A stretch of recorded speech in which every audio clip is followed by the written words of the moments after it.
നമസ്കാരം, ഞാൻ പരമേശ്വരൻ നമ്പൂതിരി. ആസ്ട്രോളജി ചാനലിലേക്ക് സ്വാഗതം. ഈ വരുന്ന ഓഗസ്റ്റ് മാസത്തിലെ മകീരത്തര, തിരുവാതിര, പുണർതം, മുക്കാലും മിഥുനക്കൂറുകാരുടെ ചന്ദ്രാലുള്ള ഫലത്തെക്കുറിച്ചാണ് ഞാൻ ഈ വീഡിയോയിൽ നിങ്ങളോട് സംസാരിക്കുന്നത്.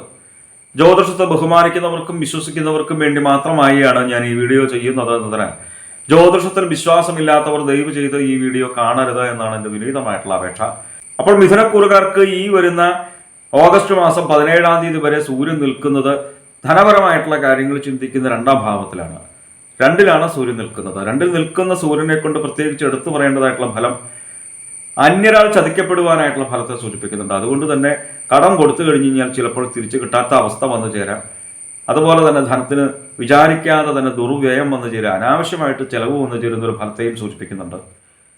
17-ാം തീയതിക്ക് ശേഷം സൂര്യൻ 3-ലേക്ക് വരുമ്പോൾ നമ്മൾ ആഗ്രഹിക്കുന്നതായിട്ടുള്ള പല കാര്യങ്ങളും നമ്മളുടെ ജീവിതത്തിലേക്ക് വന്നു ചേരുന്ന ഒരു നല്ല ഫലത്തെ സൂചിപ്പിക്കുന്നു. ശത്രുപരമായിട്ടുള്ള ഒരു ഉപദ്രവങ്ങളും നമ്മളിലേക്ക് വന്നു ചേരാത്ത കാലയളവിനെ സൂചിപ്പിക്കുന്നു. നല്ല രീതിയിൽ തന്നെ ആരോഗ്യം ഉണ്ടാവുക. ആരോഗ്യം ഉണ്ടാവുക എന്ന് പറയുന്നത് തന്നെ രോഗങ്ങളില്ലാത്ത അവസ്ഥയാണല്ലോ. അപ്പോൾ ഏതെങ്കിലും വിധേന രോഗദുരിതങ്ങളും ദുഃഖങ്ങളും ദുരിതങ്ങളൊക്കെ അനുഭവിച്ചിരുന്നുവെങ്കിൽ അതെല്ലാം 17-ാം തീയതിക്ക് ശേഷം മിഥുനക്കൂറുകാർക്ക് ശമനം വന്നു ചേരുന്ന ഒരു ഫലത്തെയാണ് സൂചിപ്പിക്കുന്നത്. സ്ഥാനാന്തര പ്രാപ്തി വന്നു ചേരുക, നമ്മൾ ആഗ്രഹിക്കുന്ന സ്ഥാനത്തേക്ക് എത്തിപ്പെടുക എന്നൊക്കെയാണ് അർത്ഥമെങ്കിൽ പോലും ഇപ്പം നിലനിൽക്കുന്ന സ്ഥാനത്ത് നിന്ന് ഉയർച്ച ഉണ്ടാവുന്നുള്ള കാര്യത്തിൽ സംശയമില്ല. അപ്പം അതുകൊണ്ട് തന്നെ 17-ാം തീയതിക്ക് ശേഷം 3-ലേക്ക് സൂര്യൻ വരുന്നത് മിഥുനക്കൂറുകാർക്ക് വളരെ നല്ല ഫലത്തെയാണ് സൂചിപ്പിക്കുന്നത്. ചൊവ്വ 25-ാം തീയതി വരെ 12-ലാണ്, അതിനുശേഷം ജന്മത്തിലേക്ക് വരും. 12-ൽ നിന്നാലും ജന്മത്തിൽ നിന്ന് കഴിഞ്ഞാലും ചൊവ്വയെ കൊണ്ട് അത്ര നല്ല ഫലത്തെ അല്ല സൂചിപ്പിക്കുന്നത്. പ്രത്യേകിച്ച് ശ്രദ്ധിക്കേണ്ടതായിട്ടുള്ള കാര്യം, വാഹനം ഉപയോഗിക്കുമ്പോൾ 12-ൽ നിൽക്കുമ്പോഴും ജന്മത്തിൽ നിൽക്കുമ്പോഴും ശ്രദ്ധിക്കേണ്ടതുണ്ട്. വാഹനം ഉപയോഗിക്കുമ്പോൾ പ്രത്യേകിച്ച് ശ്രദ്ധിക്കുക. അതേപോലെ തന്നെ 25-ാം തീയതി വരെ ചൊവ്വ 12-ൽ നിൽക്കുമ്പോൾ പല പ്രകാരേണയുള്ള ദുരിതങ്ങൾ വന്നു ചേരുക, വ്യാധികൾ അനുഭവിക്കാനിട വരിക. ഓരോ ദുരിതങ്ങളും നമ്മൾ ആരും ആഗ്രഹിച്ചിട്ടല്ലോ നമ്മളുടെ ജീവിതത്തിലേക്ക് വന്നു ചേരുന്നത്.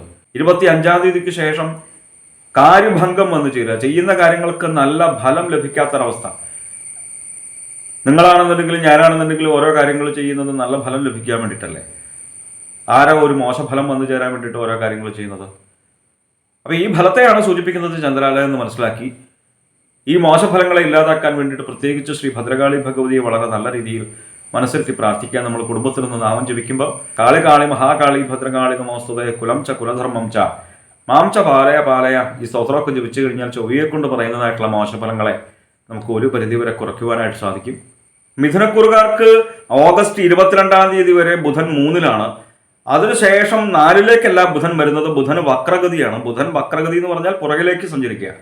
2-ലേക്ക് വരുമ്പോൾ നല്ല ഫലത്തെ സൂചിപ്പിക്കുന്നത്. 22-ാം തീയതി വരെ ബുധൻ 3-ൽ നിൽക്കുമ്പോൾ ശത്രുഭയം വന്നു ചേരുക, അകാരണമായിട്ട് മാനസികമായിട്ട് വന്നു ചേരുന്ന ഒരു ഭയം ഉണ്ടാവുക. അതത്ര നല്ല ഫലമല്ലല്ലോ. പക്ഷെ 2-ലേക്ക് വരുമ്പോൾ നല്ല രീതിയിൽ തന്നെ ധനം വന്നു ചേരുക, നമ്മളുടെ വാക്കുകളെ മറ്റുള്ളവർ ഇഷ്ടപ്പെടുക, നമ്മളുടെ വാക്കുകൾക്ക് ശോഭ വന്നു ചേരുക. ഓരോ ഗ്രഹങ്ങൾ ഓരോ സ്ഥാനത്ത് നിൽക്കുമ്പോൾ പരസ്പര വൈരുദ്ധ്യങ്ങളായിട്ടുള്ള ഫലങ്ങൾ നമുക്ക് ജ്യോതിഷത്തിൽ ഉടനീളം കാണുവാനായിട്ട് സാധിക്കും. ചന്ദ്രാലുള്ള ഫലമാണ് ഞാൻ ഈ പറയുന്നത്. നമ്മളുടെ ജാതകപ്രകാരമുള്ള ഫലമാണ് നമുക്ക് കൂടുതൽ അനുഭവവേദ്യമായിട്ട് വരിക എന്ന് പൊതുവെ ജ്യോതിഷത്തെ വീക്ഷിക്കുന്നവർക്കറിയാം. ചന്ദ്രാൽ പറയുന്നതായിട്ടുള്ള ഫലം ഓരോ നക്ഷത്രങ്ങളുടെയും പൊതുവായിട്ട് പറയുന്ന ഫലമാണ് എന്ന് പ്രത്യേകിച്ച് മനസ്സിലാക്കുക. അപ്പോൾ 22-ാം തീയതിക്ക് ശേഷം വിദ്യാപരമായിട്ടുള്ള കാര്യങ്ങൾ വളരെ നല്ല രീതിയിൽ വരുന്നൊരു ഫലത്തെ സൂചിപ്പിക്കാം. 2-ൽ ബുധൻ നിന്ന് കഴിഞ്ഞാൽ നല്ല ഫലമാണ്. അപ്പോൾ വിദ്യാർത്ഥികൾ പരീക്ഷയ്ക്ക് എഴുതുമ്പോൾ വളരെ നല്ല ഫലത്തെ സൂചിപ്പിക്കുന്നു. അതേപോലെ തന്നെ ഉദ്യോഗാർത്ഥികൾ ജോലിക്കൊക്കെ വേണ്ടിയിട്ട് ഇന്റർവ്യൂവിൽ പങ്കെടുക്കുമ്പോൾ വളരെ നല്ല രീതിയിൽ തന്നെ ശോഭിക്കുവാനായിട്ട് സാധിക്കുക. വാക് സാമർഥ്യം വന്നു ചേരുക, അങ്ങനെയുള്ള ഫലത്തെയാണല്ലോ സൂചിപ്പിച്ചത്. അപ്പോൾ 2-ൽ ബുധൻ നിന്ന് കഴിഞ്ഞാൽ വളരെ നല്ല ഫലത്തെയാണ് സൂചിപ്പിക്കുന്നത്. 12-ൽ വ്യാഴം നിന്ന് കഴിഞ്ഞാൽ അത്ര നല്ല ഫലത്തെ അല്ല സൂചിപ്പിക്കുന്നത് എന്ന് പൊതുവെ ജ്യോതിഷത്തെ വീക്ഷിക്കുന്നവർക്കറിയാം. കുറച്ച് ദൈവാധീനക്കുറവിനെ സൂചിപ്പിക്കുന്നു. വളരെ വഴിനടക്കലുണ്ടാവുക, അലച്ചിലുണ്ടാവുക, നമ്മൾ വിചാരിക്കുന്ന പല കാര്യങ്ങളും നമ്മളിലേക്ക് വന്നു ചേരാത്ത അവസ്ഥ ഉണ്ടാവുക, അധ്വാനിക്കുന്നതിൻ്റെ അനുസരിച്ച് ഫലം ലഭിക്കാത്തൊരവസ്ഥ, നമ്മൾ ആഗ്രഹിക്കുന്നതായിട്ടുള്ള ആ ഫലം വന്നു ചേരാത്ത അവസ്ഥ. അപ്പോൾ വ്യാഴത്തെ കൊണ്ടുള്ള മോശഫലത്തെ ഇല്ലാതാക്കാൻ വേണ്ടിയിട്ട് പ്രത്യേകിച്ച് ഗുരുവായൂരപ്പനെ മനസ്സിരുത്തി പ്രാർത്ഥിച്ചാൽ ഈ മോശഫലങ്ങളെല്ലാം ഇല്ലാതാവും. ഗുരുവായൂരപ്പൻ്റെ അനുഗ്രഹം വന്നു ചേർന്നാൽ തന്നെ, ഈശ്വരാനുഗ്രഹം വന്നു ചേർന്നാൽ തന്നെ ഏതൊക്കെ ഗ്രഹങ്ങൾ എത്രയൊക്കെ മോശ സ്ഥാനത്ത് നിന്ന് കഴിഞ്ഞാൽ പോലും ഒരു പരിധിവരെ നമ്മളിലേക്ക് ആ ദുരിതമൊന്നും വന്നു ചേരില്ല. ഇപ്പം ഈ ഗ്രഹങ്ങളൊക്കെ എവിടെ നിന്ന് കഴിഞ്ഞാൽ എന്താ കുഴപ്പം എന്ന് ചോദിക്കുന്നവരുണ്ടാവും. അപ്പം നാമം ജപിച്ചാൽ പോരെ എന്ന് ചോദിക്കുന്നവരും ഉണ്ടാവും. നാമം ജപിച്ചാൽ മതി, ഈശ്വര സേവ ചെയ്യുക. നാമസങ്കീർത്തനം എസ്യ സർവപാപത്രനാശനം. ഈ കലികാലത്ത് നമ്മളിലേക്ക് വന്നു ചേരുന്നതായിട്ടുള്ള ദുഃഖങ്ങളെയും ദുരിതങ്ങളെയും ഇല്ലാതാക്കാൻ വേണ്ടിയിട്ട് ഏറ്റവും ലളിതമായിട്ടുള്ള ഉപായം നാമജപ.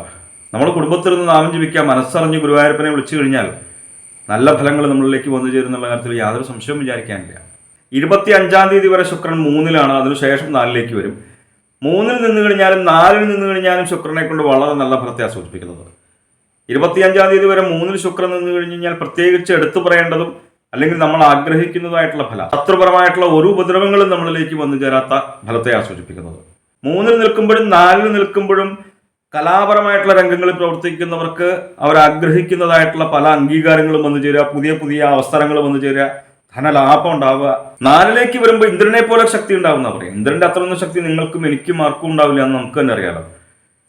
എന്തായാലും നമ്മളുടെ ആയുസ്സും ഓജസ്സും തേജസ്സും കൂടും, കുടുംബ സുഖം കൂടുതൽ അനുഭവിക്കാനിട വരും, നല്ല രീതിയിൽ തന്നെ മനസന്തോഷം വന്നു ചേരും, ധനലാഭം ഉണ്ടാവും. നമ്മളിലേക്ക് വന്നു ചേരുന്നതായിട്ടുള്ള ഭാഗ്യങ്ങളുണ്ടല്ലോ, നിങ്ങൾക്കാണെന്നുണ്ടെങ്കിലും എനിക്കാണെന്നുണ്ടെങ്കിലും നല്ല രീതിയിൽ ഭാഗ്യം ഉണ്ടാവണം അല്ലേ ഏത് കാര്യങ്ങൾക്കും. ആ ഭാഗ്യങ്ങൾ ഒരു മന്ദഗതിയിലായിട്ട് വരുന്നൊരു ഫലത്തെയാണ് 9-ൽ നിൽക്കുന്ന ശനിയെ കൊണ്ട് സൂചിപ്പിക്കുന്നത്. ശനിക്ക് മന്ദൻ എന്നും കൂടി പേരുണ്ട്, അതായത് പതുക്കെ തീർക്കുക. അതേപോലെ നമ്മൾ ചെയ്യുന്നതായിട്ടുള്ള സൽക്കർമ്മങ്ങൾ, സ്വധർമാചരണങ്ങൾ നമുക്ക് ചെയ്യുവാനായിട്ട് സാധിക്കാതെയും വരിക. ആ സ്വധർമാചരണങ്ങൾ നമുക്ക് വൃത്തിയായിട്ട് ചെയ്യാൻ സാധിച്ചാൽ ആ ഭാഗ്യം വന്നു ചേരണേ. അപ്പം അതുകൊണ്ട് തന്നെ നമ്മളിലേക്ക് കൂടുതൽ ഭാഗ്യം വന്നു ചേരാൻ വേണ്ടിയിട്ടും ആ തടസ്സങ്ങൾ ഇല്ലാതാവാൻ വേണ്ടിയിട്ടും പ്രത്യേകിച്ച് മഹാദേവനെയും അയ്യപ്പനെയും മനസ്സിലെത്തി പ്രാർത്ഥിക്കുക. നമ്മൾ കുടുംബത്തിൽ നിന്ന് നാമം ജപിക്കുമ്പോൾ പഞ്ചാക്ഷരവും ശനൈശ്വരായ നമഃ എന്നുള്ള നാമമൊക്കെ ജപിച്ചു കഴിഞ്ഞാൽ അപ്പോൾ ഈ പറയുന്നതായിട്ടുള്ള മോശഫലങ്ങളെ നമുക്ക് ഒരു പരിധിവരെ കുറയ്ക്കുവാനായിട്ട് സാധിക്കും. എന്തായാലും മിഥുനക്കൂറുകാരുടെ ഗ്രഹപീഡാദോഷ പരിഹാരങ്ങൾക്ക് വേണ്ടിയിട്ട് നമ്മൾ ചെയ്യുന്നതായിട്ടുള്ള നാമജപാദികളും ക്ഷേത്രദർശനാദികളും പുണ്യമായിട്ടുള്ള കർമ്മങ്ങളും തുടരുക. നമ്മളറിയാതെ തന്നെ നമ്മളിലേക്ക് വന്നു ചേരുന്നതായിട്ടുള്ള ദുഃഖങ്ങളെയും ദുരിതങ്ങളെയും നമ്മളുടെ നാമജപത്തിലൂടെ, ഈശ്വര സേവയിലൂടെ, പുണ്യമായിട്ടുള്ള കർമ്മങ്ങളിലൂടെ നമുക്ക് തന്നെ കുറയ്ക്കുവാനായിട്ട്, ഇല്ലാതാക്കുവാനായിട്ട് സാധിക്കുമെന്ന് മനസ്സിലാക്കുക. ജ്യോതിഷ സംബന്ധമായ സംശയ നിവാരണങ്ങൾക്കായി നിങ്ങൾക്ക് എന്നെ 628 220 18 72 എന്ന നമ്പറിൽ വിളിക്കാവുന്നതാണ്. 9497095577 എന്ന നമ്പറിൽ വാട്സപ്പ് ഉണ്ട്. വാട്സപ്പിൽ നിങ്ങൾക്ക് നിങ്ങളുടെ ജനിച്ച സമയവും സ്ഥലവും ഡേറ്റ് ഓഫ് ബർത്തും ഒക്കെ അയച്ചു തരികയാണ് എങ്കിൽ നിങ്ങളുടെ ഗ്രഹസ്ഥിതി ഉണ്ടാക്കി ഇപ്പോഴത്തെ മഹാദശയും ദശാപഹാരവും നമുക്ക് മനസ്സിലാക്കുവാനായിട്ട് സാധിക്കും. നേരിട്ട് കാണുവാനാണ് എങ്കിൽ ചോറ്റാനിക്കര ഭഗവതിയുടെ പടിഞ്ഞാറേ നടയിൽ ബൈപ്പാസിന് സമീപമുള്ള ജ്യോതിഷാലയത്തിൽ വരാവുന്നതാണ്. 628 220 18 72 എന്ന നമ്പറിൽ മാത്രം വിളിക്കാൻ ശ്രമിക്കുക. നന്ദി, നമസ്കാരം.